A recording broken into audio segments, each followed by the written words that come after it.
Opinión, análisis y mucho más aquí en Sala de Prensa Blue.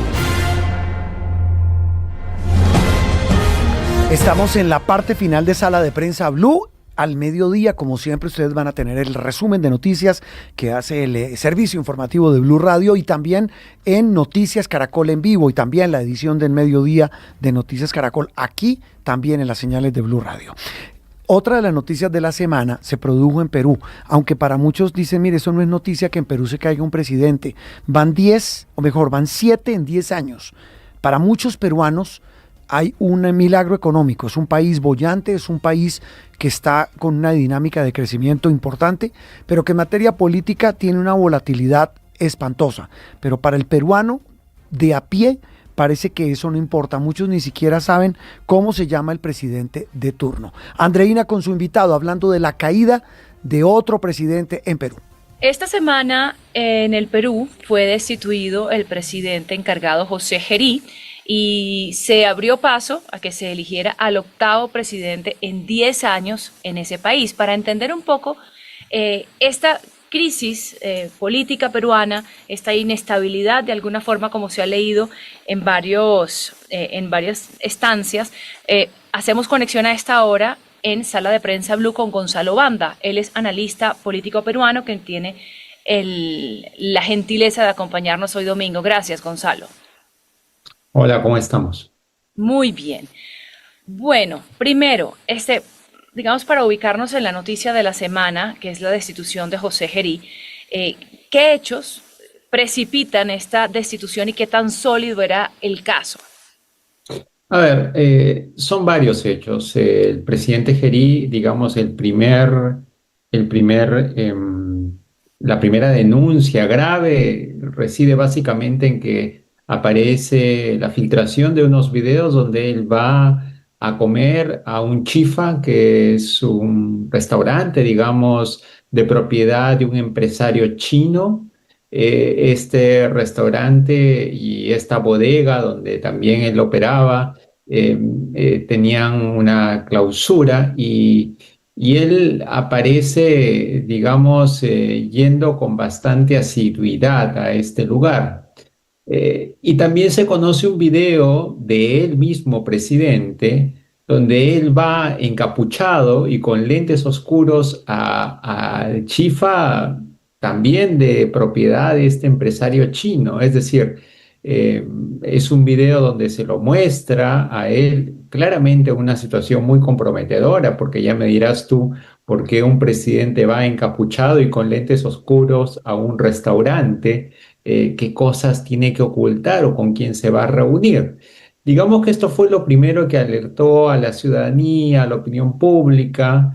Efectivamente, luego se conoció que este empresario tenía varios procesos judiciales, tenía varias denuncias, estaba implicado en asuntos bastante poco éticos. Y creo que ese fue el primer asunto que arrojó una serie de presunciones sobre la ilicitud de algunas conductas del presidente Gerí.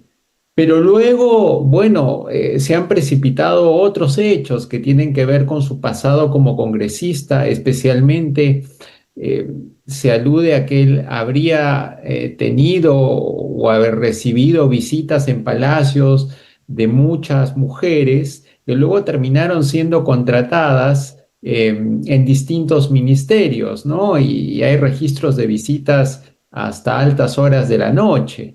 Entonces eso lo comprometía más, ¿no? Porque ahí hay tráfico de influencias posiblemente y otras denuncias que podían implicarlo. Es decir, se trataba de un parlamentario que tenía mucho pasado, un pasado un poco escandaloso, ¿no? También estaba implicado en algunas denuncias, en una denuncia muy seria de violación de la que luego el Poder Judicial lo libró, la Fiscalía lo libró. Entonces, digamos que el río sonaba hace muchos meses en el caso de Gerí. Gonzalo, y esto, en Perú sabemos que existen varias figuras, ¿no? Está la moción de censura, está la vacancia. Lo cierto es que sí hay una alta rotación de mandatarios. Esto es un sistema, digamos, que está volviendo rutinario este reemplazo de los mandatarios? ¿Hay algo que el sistema político esté intentando reacomodar sí, alguna reforma política para dar un poquito más de estabilidad? Lo que pasa es que, bien lo dices, de un tiempo a esta parte los presidentes no duran nada en Perú. Básicamente, lo que ha sucedido es que el Congreso de la República, especialmente desde la disolución que efectuó el presidente Martín Vizcarra, ha acotado muchas de las competencias del presidente de la República. El presidente de la República tenía un arma muy poderosa dentro de la Constitución para defenderse de parlamentos obstruccionistas, la cual era la interposición de una cuestión de confianza, ¿no? Si tú bloqueabas muchas políticas públicas, si querías censurar a varios gabinetes, si hacías la vida imposible a ministros, si se le negaba la confianza a dos consejos de ministros de un presidente, el presidente estaba facultado a disolver el parlamento. Y el presidente también tenía la facultad de interponer una cuestión de confianza para defender a algunos de sus ministros o alguna política de Estado. Digamos que el señor Vizcarra hizo uso de esta facultad para disolver el Congreso de la República. Y el Congreso de la República nuevo, alertado por esta posibilidad de que los presidentes pudieran disolverlos, decidió acotar esta figura a casi una figura muy rígida que es casi imposible activarla. En la práctica nos convertimos de la noche a la mañana en un sistema parlamentarista. El Perú nunca estuvo pensado para ser un sistema parlamentarista, sino como todos los países de Latinoamérica y de la región, sistemas presidencialistas o semipresidencialistas, ¿no? Entonces, eso es lo que ha pasado. Digamos, esa modificación ha modificado el equilibrio de poderes y ha hecho que los presidentes de la República puedan ser vacados con una rapidez muy grande. Y lo otro que hay que sumar es que los presidentes de la República en los últimos años no han tenido bancadas numerosas. Acuérdate del porcentaje raquítico con el que tú pasas a una segunda vuelta en Perú. 12, 13, 14% te basta para pasar una segunda vuelta, lo cual te da más o menos unos 30 congresistas en una Cámara de 130.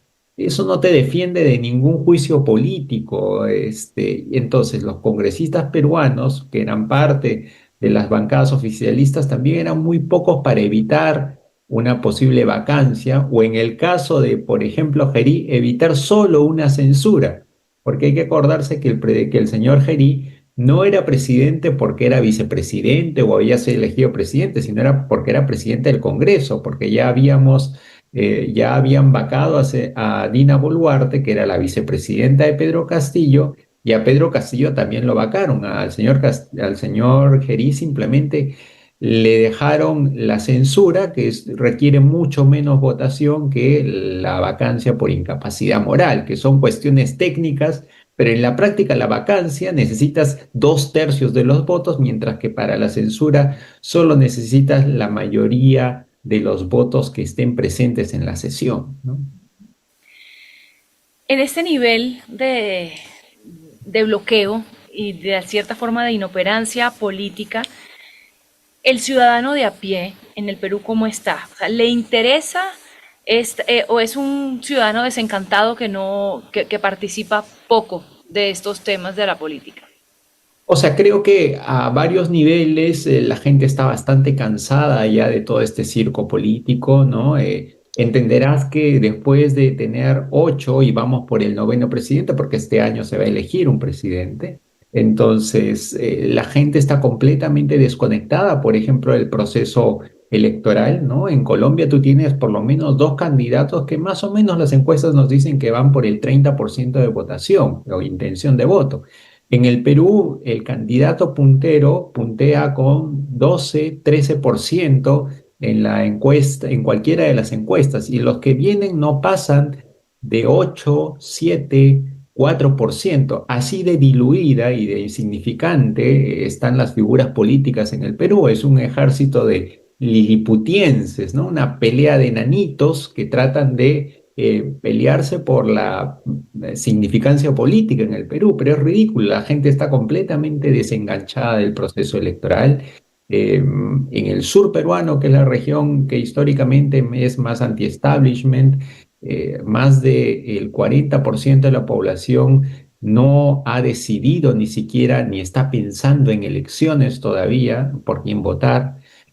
Entonces, efectivamente, hay una gran desafección política. La gente está cansada de este circo rutinario, y creo que eso va a seguir comunicándose en el proceso electoral, ¿no? Porque estamos ya, las elecciones son en abril, eh, estamos a la vuelta de la esquina de una elección y nunca he visto, como en las últimas semanas, una desconexión tan grande a pocos meses de una elección.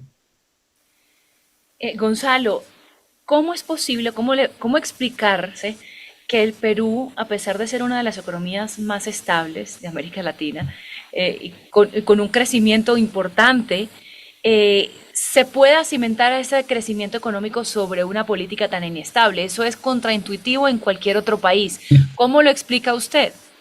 A ver, en el Perú a nosotros los años 80 nos dejaron varios traumas, pero el más grande trauma que nos dejó los 80 fue el gobierno de Alan García, la hiperinflación y el shock económico que produjo el ajuste de las reformas de Fujimori en el 90.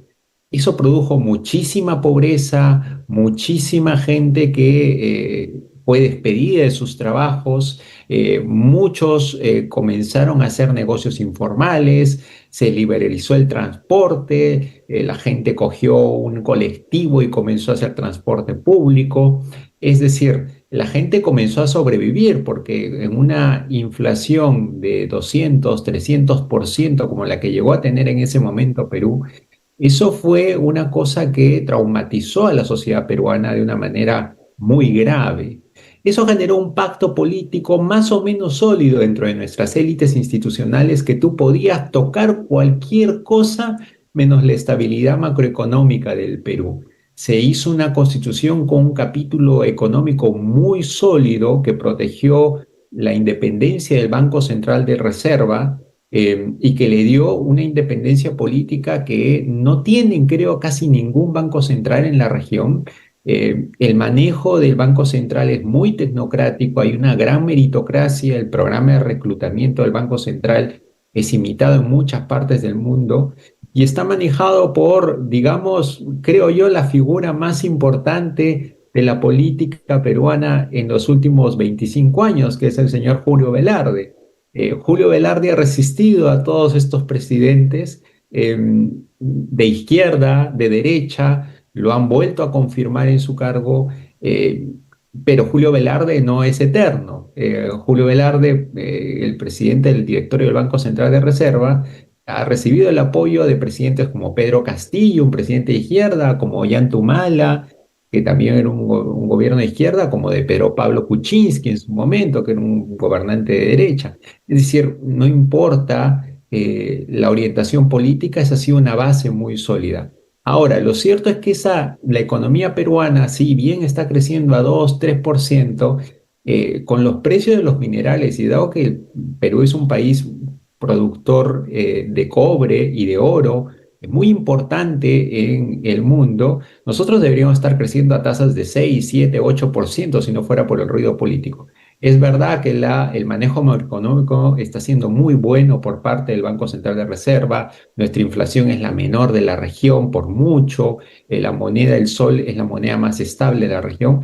Pero eso, como te digo, se debe a una independencia del Banco Central de Reserva y a un manejo disciplinado de las finanzas públicas y de la serie de medidas que ha tomado el Banco Central para estabilizar la moneda.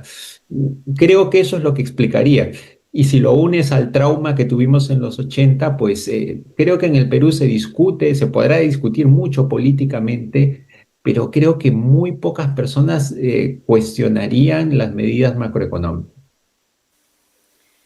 Interesante, Gonzalo.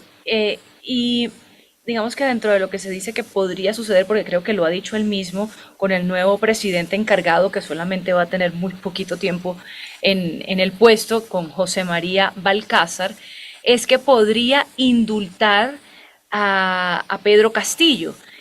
¿Esto qué significaría en la sociedad peruana de hoy si da este paso efectivamente el señor Balcázar? A ver, yo creo que el indulto solo procede cuando la persona ha sido condenada, ¿no? Tiene una condena firme. En el caso de Castillo, Castillo está cumpliendo una prisión preliminar, Él está ¿no? todavía procesado, ¿no? Claro, está procesado. La prisión Pero que le han entonces dado es cabría una amnistía de pronto, ya, pero la amnistía la tendría que dar el Congreso, el porque esa es Congreso. una facultad solo del Congreso de la República.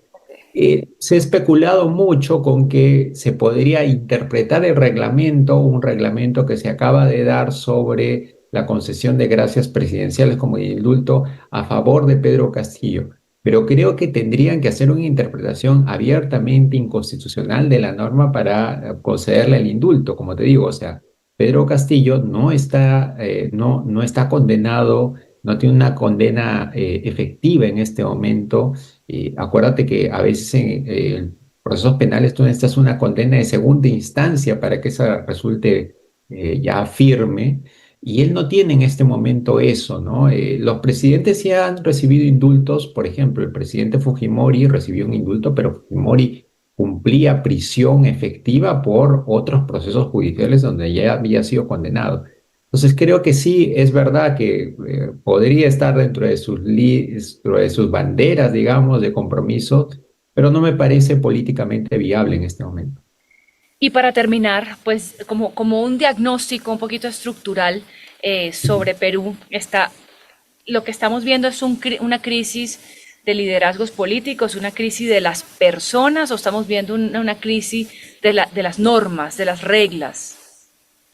Creo que es un poco de todo, ¿no? Es un poco una crisis del diseño institucional, digamos que como lo hemos repasado, el Congreso de de la República quiso, digamos, vacunarse en contra de la interposición de cuestiones de confianza del presidente de la República y cambió el diseño. Y ahora tú tienes una especie de parlamentarismo Frankenstein, ¿no? Que en verdad el Perú nunca estuvo concebido para ser un parlamentarismo, pero lo tenemos en la práctica, ¿no? Y vamos a ir a un proceso electoral donde vamos a elegir después de muchos años un Senado. El Perú vuelve a ser un país bicameral porque lo ha sido unicameral desde los años 90, cuando Fujimori disolvió el Parlamento. Entonces, efectivamente, hay un problema de diseño institucional ahí de lo que va a pasar, ¿no? ¿Qué va a pasar con ese nuevo parlamento donde va a haber parlamentarios y senadores, una cámara alta y una cámara baja? Hay una culpa, hay una responsabilidad en quienes han tratado de cambiar, digamos, el peso político del Parlamento, ¿no? Hoy día el presidente de la República se resfría y le da una neumonía, ¿no? En el Perú, porque básicamente el diseño institucional está pensado de esa manera. Ahora, también es cierto que tenemos, por un lado, una crisis dentro de la agencia de los actores políticos, es decir, nuestros políticos realmente son decadentes, ¿no? No representan a nadie, la gente no está conectada con ellos, no tienen ni siquiera un respaldo popular ni bases sólidas. Por lo tanto, hay una gran desconfianza sobre los representantes políticos. También es una crisis de personas. Entonces, los representantes políticos no representan a la ciudadanía. Y por último, es la misma ciudadanía también, ¿no? La ciudadanía que se ha desenganchado de los procesos políticos desde hace mucho. Hay una gran inmigración de peruanos hacia el extranjero que se van no en la peor crisis económica del Perú, porque el Perú no está en su peor momento económico, sino que un gran porcentaje de compatriotas que se van a vivir, a trabajar al extranjero, a pesar de que el Perú no está en una crisis económica. Y eso también es una fuga de talentos que llama la atención, porque habla de la desesperanza del ciudadano joven, especialmente de construir un proyecto común en el Perú. Y creo que eso va de la mano con la inestabilidad política y con la incapacidad de los políticos de coordinar. Entonces, si tú me preguntas, esto es una especie, un monstruo de varias cabezas institucionales, de los políticos, de la misma ciudadanía que se ha desenganchado y no quiere involucrarse ya en política. Gracias por esta mirada crítica, muy interesante de la realidad de su país, Gonzalo Banda. Esperamos poder hablar más adelante con usted en mejores circunstancias. No, gracias a ustedes. Muy bien, y terminamos con el análisis de las noticias nacionales e internacionales. Ya viene la información aquí en Blue Radio y lo mismo en Noticias Caracol en vivo. Feliz resto de domingo para todos en Colombia. Interactúe con nosotros a través de Twitter con el numeral Sala de Prensa Blue. Es un gusto.